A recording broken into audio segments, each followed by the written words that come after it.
Hi, this is Books Love Jenna, as in those books they just love her. I am Jenna, and I'm here to do my May TBR. Now, there are quite a few books that I did not get to in April. I hinted in April that because of all the things I had going on, that might end up being a dual April-May TBR. I will definitely still be picking books off of that TBR. I have one priority book that I'm going to pick off of that TBR, and that is The Foxglove King by Hannah Whitten. I didn't get to this and I really want to.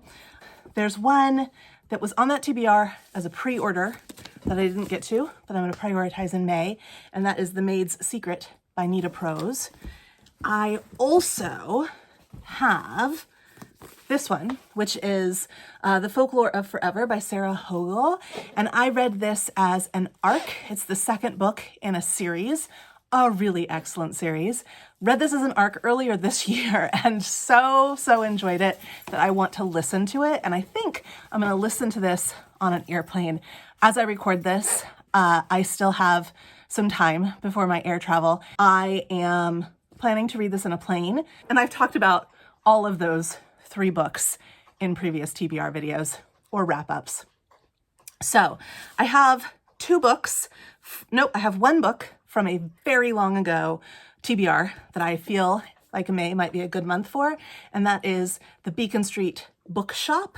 This is a very heavy book, but I have the audio for it too, and I'm thinking that maybe I might try to listen to this one also on a plane ride.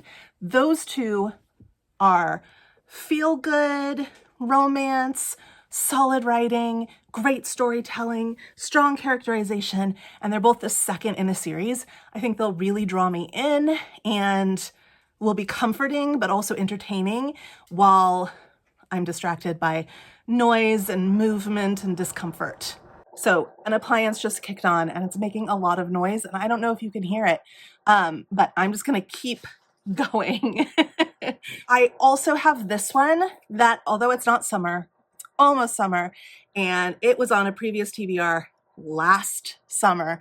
I ordered it as a pre-order and then never got to it, never read it, set it aside. I feel like it might be time, and that is The Summer of Yes by Courtney Walls. Never read a Courtney Walls.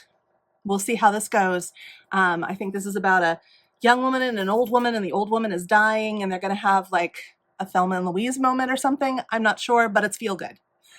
It's something like that, if I remember correctly.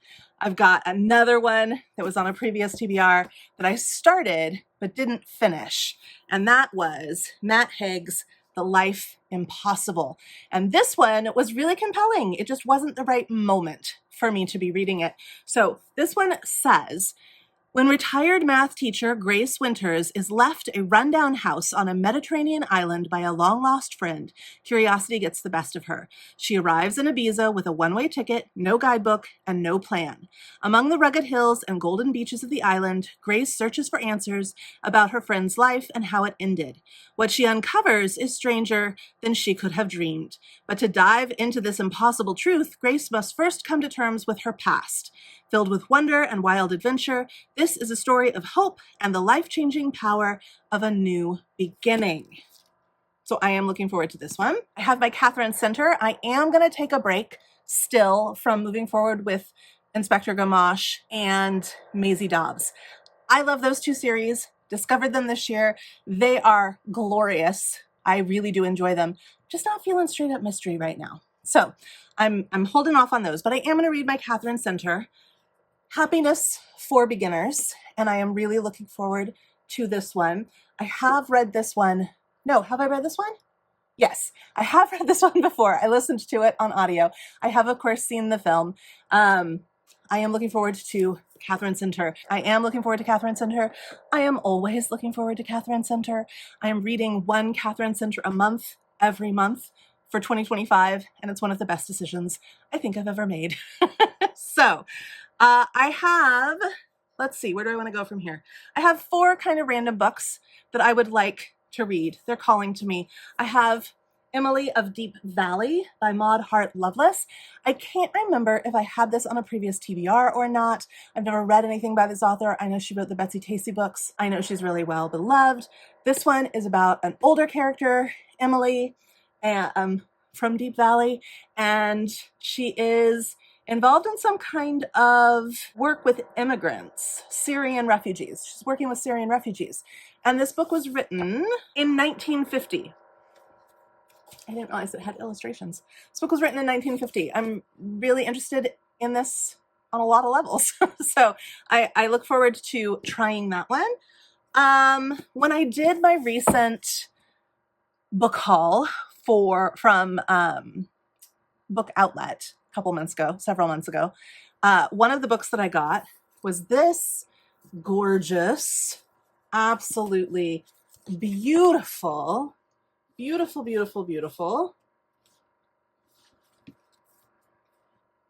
edition of, I don't know if the back page is different. Nope, it's the same. Of The Wren in the Holly Library. This is just such a beautiful book, and I really hope and pray I love it because it is so beautiful. It says, "Can you love the dark when you know what it hides? Some things aren't supposed to exist outside of our imagination. 13 years ago, monsters emerged from the shadows and plunged Kiersey's world into a cataclysmic war of near total destruction. The New York City she knew as so well collapsed practically overnight. In the wake of that carnage, the Monster Treaty was created, a truce of sorts. But tonight, Kiersey is a gifted and fearless thief.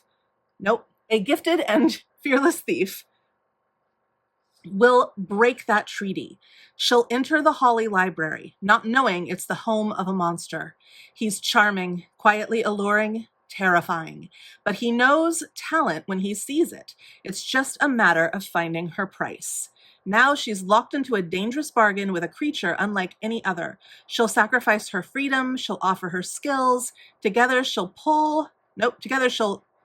they'll put their own futures at risk.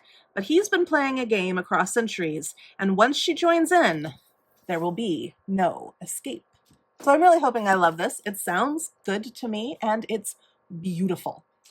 I also have two books that have been poking around my TBR for a long time now that I am just weirdly in the mood for, so I am going to try and read them. One is The Premonition at Wither's Farm. I have tried to read a Jamie Jo Wright before, and I didn't get into it. I soft DNF'd it. I thought I would enjoy this later. That's not this one. I have several of them on my shelf, but I'm going to give this one a try. For whatever reason, it's calling to me. Eerily, the first word on that after saying it's calling to me is the voices. The voices of the past cannot stay silent forever. In 1910 Michigan, Pearlette Van Hilton is a self-proclaimed rural healer, leaving the local doctor convinced that she practices quackery. It doesn't help that her mother is a spiritualist who regularly offers her services to connect the living with their dearly departed. But when Pearlette is targeted by a superstitious killer, she must rely on both the local doctor and an intriguing newcomer for assistance. In the present day, Molly Wozniak's life has not gone the way that she dreamed. Facing depression after several miscarriages, Molly is adapting to her husband's purchase of a peculiar old farm. A search for a family tree pulls Molly deep into a century-old murder case and a web of deception, all made more mysterious by the disturbing shadows and sounds inside the farmhouse. Pearlette fights for her life, and Molly seeks renewed purpose for hers as she uncovers the records of the dead. Will their voices be heard, or will time forever silence their truths? So, it's described on the back as intoxicating, eerie, elegant, and satisfying. Now, I know I just said I wasn't in the mood for mystery, but I'm thinking this is more thriller suspense. I am familiar with Jamie Jo Wright in that I know that these will not be supernatural, even though she kind of sets you up for supernatural. They never are. So, yeah, I'm looking forward to giving this a go. I don't know, it's just calling to me. And then I've been trying to get this on TBRs. I've put it on a couple of TBRs. I've been trying to get to it. And every time I go to pick it up, I just feel a little intimidated, but I still am really, really interested in it. It's really calling to me. And that is the second book in the Rosewater trilogy.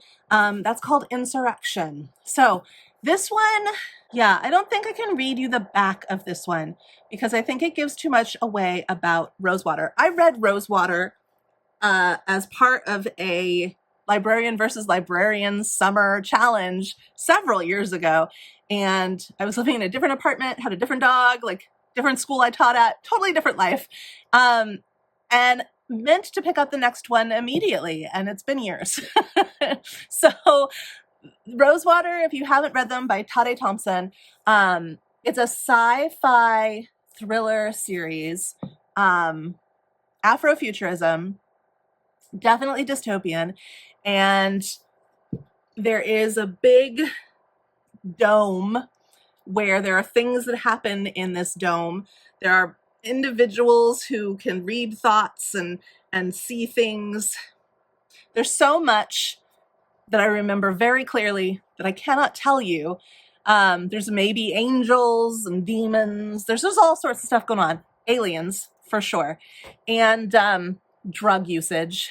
There's just a lot of stuff going on. You don't know who to trust.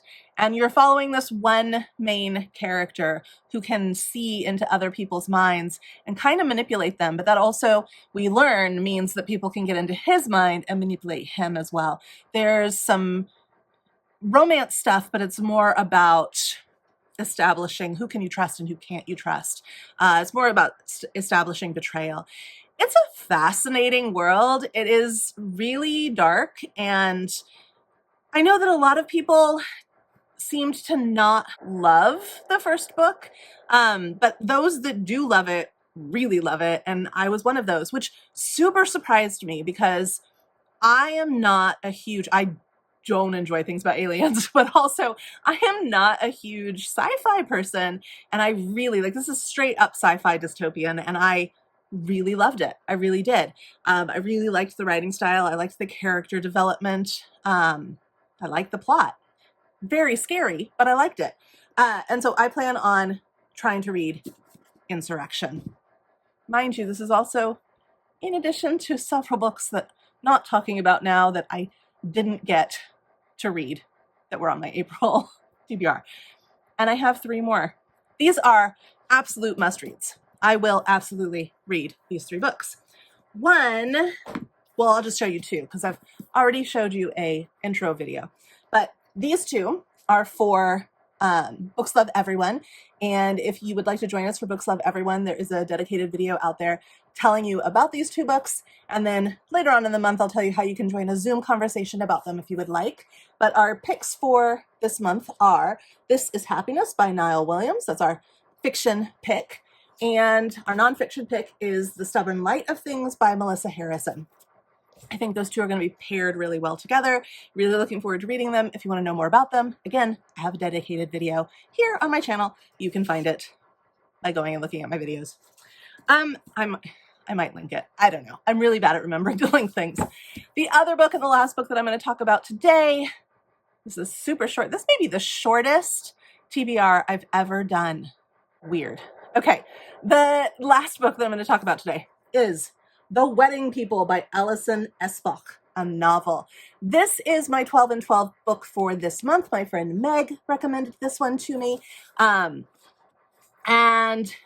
it also happened to be one of the finalists for the Lolly for Book of the Month. And so I chose this as my free book pick for the Lolly, since I already owned most of the others, and I knew that this was coming up on 12 and 12. So it says that it is a propulsive and uncommonly wise novel about one unexpected wedding guest and the surprising people who help her start anew. It says it's a beautiful day in Newport, Rhode Island when Phoebe Stone arrives at the Grand Cornwall Inn wearing a green dress and gold heels, not a bag in sight, alone. She's immediately mistaken by everyone in the lobby for one of the wedding people, but she's actually the only guest at the Cornwall who isn't here for the big event. Phoebe is here because she's dreamed of coming for years. She hoped to shuck oysters and take sunset sails with her husband, only now she's here without him, at rock bottom, and determined to have one last decadent splurge on herself. Meanwhile, the bride has accounted for every detail and every possible disaster the weekend might yield, except for, well, Phoebe and Phoebe's plan, which makes it that much more surprising when the two women can't stop confiding in each other. In turns absurdly funny and devastatingly tender, Alison Esbach's The Wedding People is ultimately an incredibly nuanced and resonant look at the winding paths we take to places we never imagined and the chance encounters it sometimes takes to reroute us. All right, well, that sounds a little bit intense, but I'm here for it. Every book that I've read this year so far for the 12 and 12 challenge has been a 5-star read. I'm kind of feeling like every time I say that, I might be jinxing that a little bit. But I'm going to say it because I also feel like it sets the expectation. I'm looking forward to reading this and letting my friend Meg know what I thought about it. I am looking forward to reading all of these books and more in the month of May. May is hopefully a chiller month than April has been as far as just like all the things that I have to do. And